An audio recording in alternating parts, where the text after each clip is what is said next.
We strongly condemn the opposition who are rejecting constitutionalism and democracy in our country by disregarding our laws, our institutions, and our processes. Zimbabwe under ZANU PF will never be a banana republic.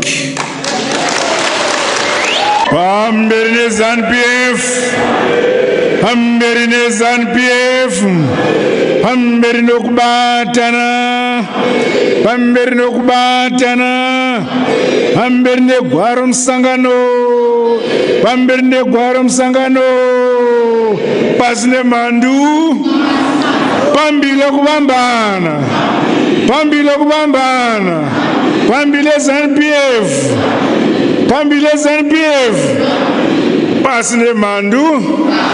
Thank you very much, Karayi Pasi. It is my honor and privilege to address you today at this historic meeting, which is the first session of the Central Committee following the resounding victory of our colossal revolutionary party in the recent 2023 Amunas general elections. Takava Sasanga.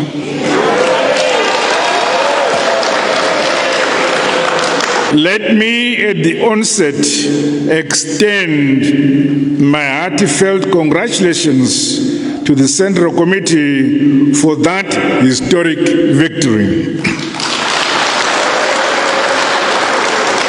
The unity of purpose, consistency, and hard work, as well as people-centered policies, programs, and projects, which we have implemented over the last 5 years, have paid dividends. This is why the people have put us back in government.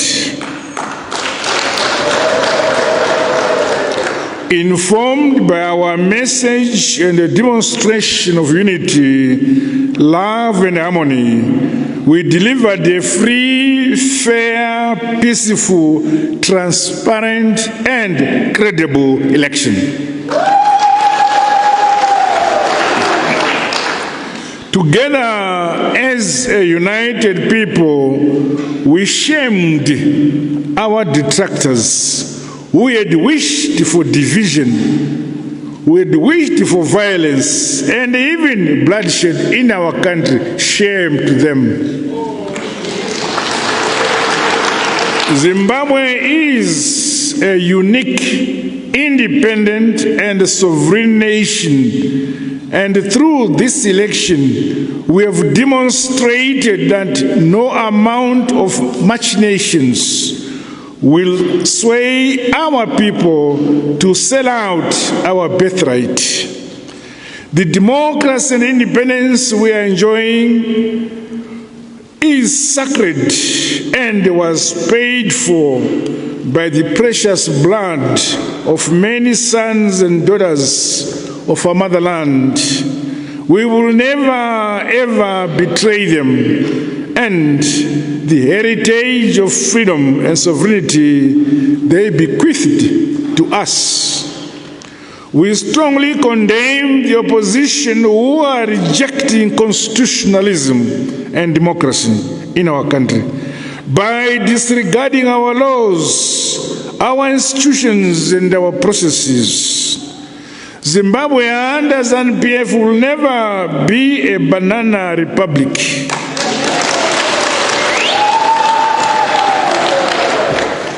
We have a national constitution and the laws which shall continue to be respected and adhered to. The tenets of democracy and the rule of law are not negotiable. Neither shall we pack these principles for political expediency. We say no. As ZANU PF and the United People of Zimbabwe, our vote was loud and clear. through our indisputable victory and thunderous defeat of puppet political parties, we said no to neo-colonialism and no to subjugation by our country's detractors. Makorokoto Amhlope, congratulations to ZANU PF. Throughout the election season, our party ZANU PF demonstrated its unmatched organization and mobilization capacities. The leadership and guidance you provided as the Central Committee in the respective provinces was most valuable. This saw us undertake electric campaign rallies with unprecedented numbers of people attending. Well done to you all, including our affiliates, first-time voters, churches, and the business community which supported our campaign. I once again congratulate and applaud Mashonaland and Central Province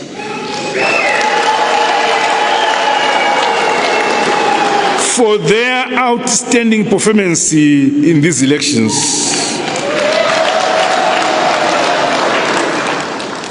The party regained all the National House of Assembly seats in that province and had the highest number of presidential votes and the least number of votes for the opposition. Well done, Mashonaland Central Province. Ninokutendai Mashonaland Province ndakamirira msangano we ZANU PF ndokutendai. To honor this outstanding and consistent performance by Mashonaland Central Province, we will be holding our first ZANU National Thank You Rally in Mashonaland Central Province.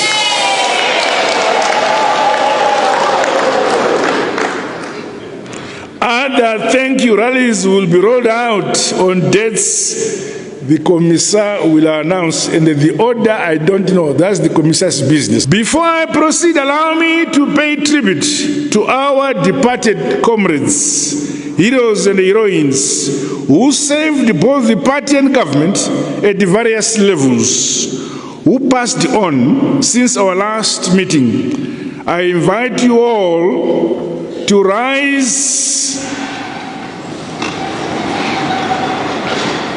But before we observe a minute of silence, I will ask the Secretary General of ZANU PF, Comrade Dr. Mpofu, to read out our comrades who passed on province by province in terms of numbers, not names. Your Excellency, the following are national heroes and heroines that passed on in the preceding period. There are 7. I will read the names and then move on to the other categories. The national heroes and heroines: 1, Comrade Betty Mutero, Harare; Comrade Walter Kananga, Mash Central; Comrade Christopher Chidoti Mushowe, Manicaland; Comrade Abraham Kabasa, Mash East; Comrade Martin Beno, Mucheche, Mash East; Comrade Archbishop Professor Ezekiel Guti, Harare; Comrade Joshua Teke Malinga, Bulawayo. Then I move on to the provincial heroes and heroines, starting with Bulawayo, who lost 53 of these comrades, followed by Harare, 62 comrades that we lost. Manicaland Province, 76. Then followed by Mashonaland Central Province, 19. Mashonaland East Province, 57. Mashonaland West Province, 36. Masvingo Province, 45. Matebele North Province, 23. And Matebele South Province, 48. Midlands Province, 11. I want to thank you, Excellency. These are the comrades who passed on. Thank you. May we now observe a minute of silence in their honor and memory.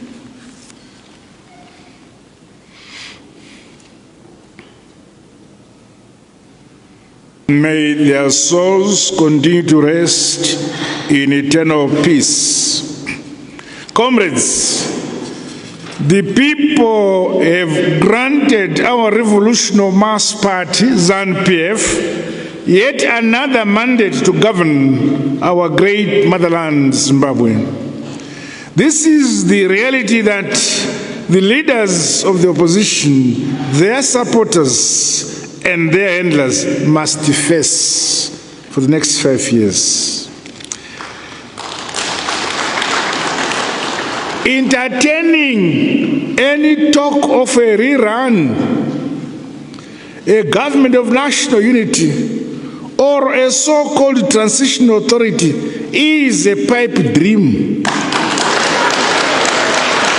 That will never happen.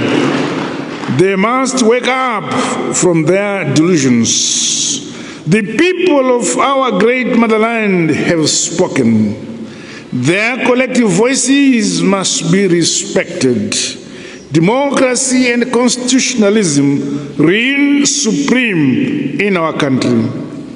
As a party, our focus must now turn to the forthcoming 20th National People's Conference, where we must reflect further on the policies, programs, and projects that must be accelerated to improve the quality of life of our people. The review of the just ended harmonized general elections and the progress in the implementation of resolutions of the 7th National People's Congress held in October 2022 will also be critical towards consolidating the strength of the party and deepening our responsiveness to the needs of the citizens across all provinces. Serving our people wholeheartedly remains our key preoccupation, guided by the philosophy Nyika inovakwa igotongwa igonamatikwa nevenevayo. Ilizwe lakiwa libuswe likulekelwe ngabanikazi balo. Ukabona nyika isingabakwi nebenebayo, isingatongwi nebenebayo, isinganamatigwi nebenebayo, yarashka.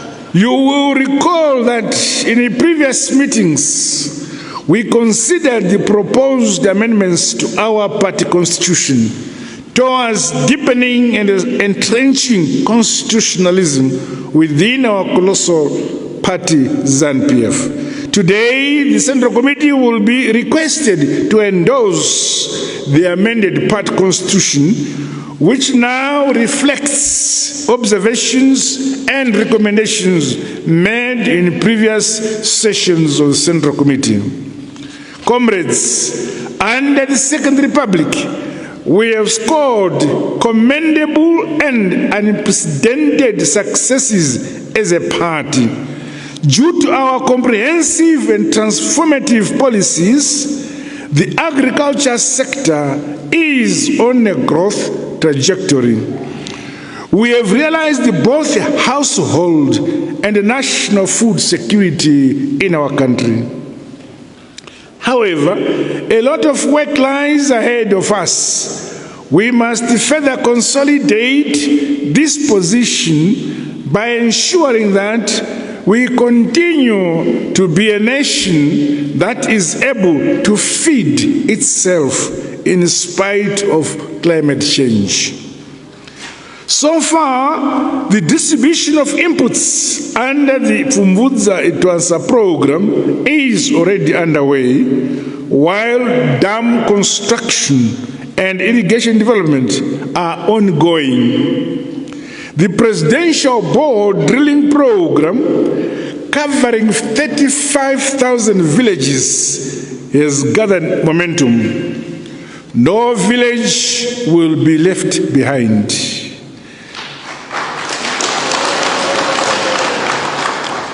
This program will see increased production and productivity across all our 35,000 villages. Our ZANU PF party members should be mobilized to take part in rural industrialization to end poverty, improve incomes at the grassroots level, and lift many into prosperity. During the course of today's meeting, we will be receiving an elaborate report on the state of preparedness for the 2023-2024 summer cropping season.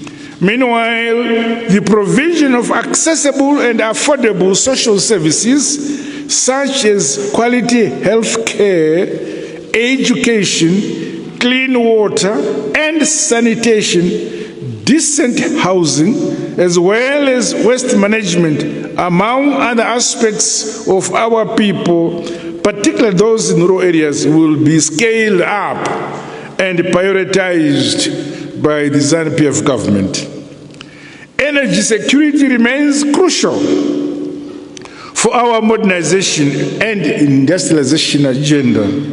The local manufacturing sector continues on an upward trajectory, sector by sector and product by product. The transport and infrastructure development projects we undertook during the first term of the Second Republic are there for all to see. Outstanding works will be quickly completed and the new projects rolled out in all provinces. I'm aware that the state of some road networks in various provinces needs attention. These will be attended to.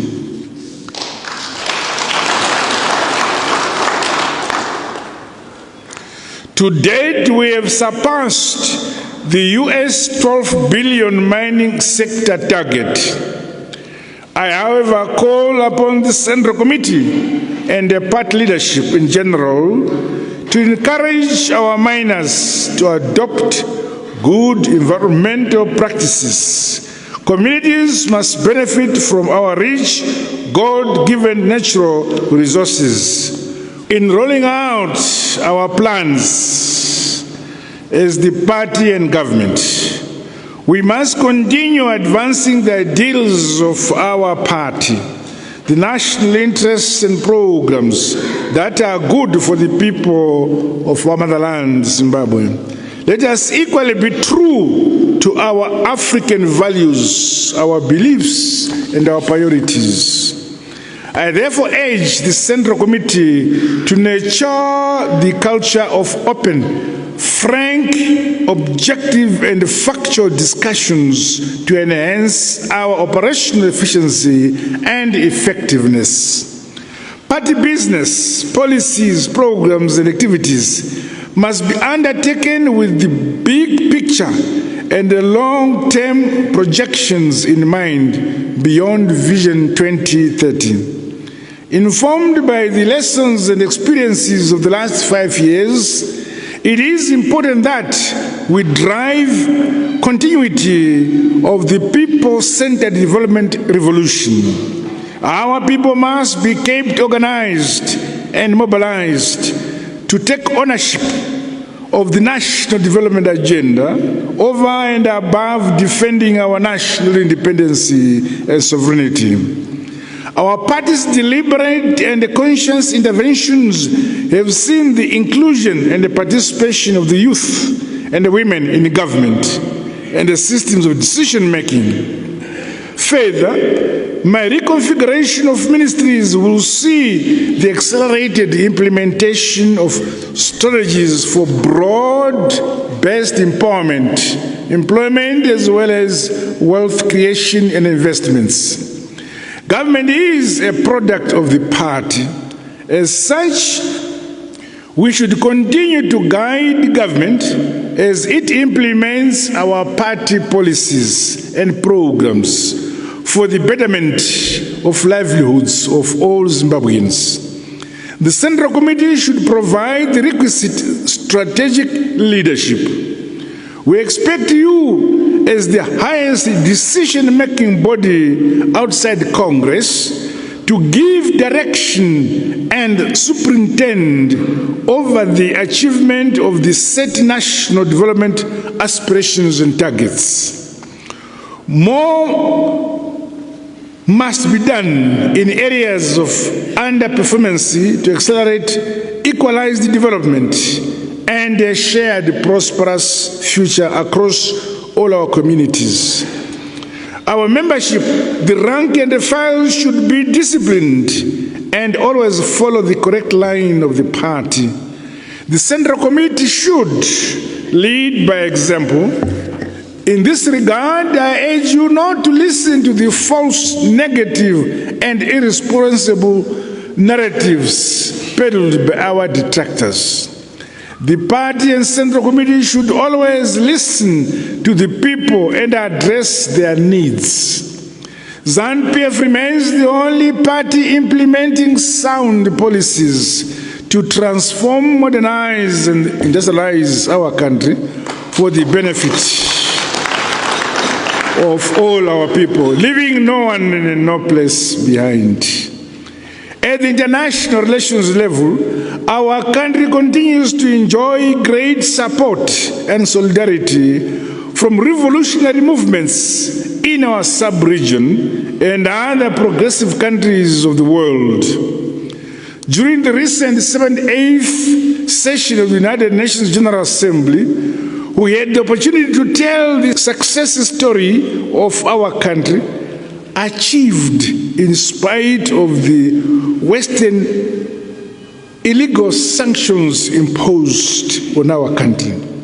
We remain grateful to the leaders from the region and beyond for amplifying our calls for the immediate and unconditional removal of the illegal sanctions imposed on our country by some Western countries. As has become tradition, the party and the people of Zimbabwe will once again undertake activities to commemorate the SADC Anti-Sanctions Day on the 25th of October this year. In conclusion, I want to thank you all for attending this important session of our Central Committee as we remain seized with delivering on our electoral promises and the obligation to build our country brick by brick and stone upon stone. ZANU PF is unstoppable and moving forward, serving the communities and nation at large, and building lasting development that leaves no one and no place behind.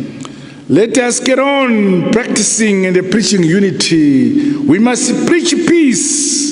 We must preach love. We must preach harmony, as well as productivity, and hard, honest work.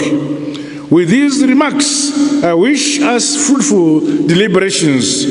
And now I ask us to return to our agenda.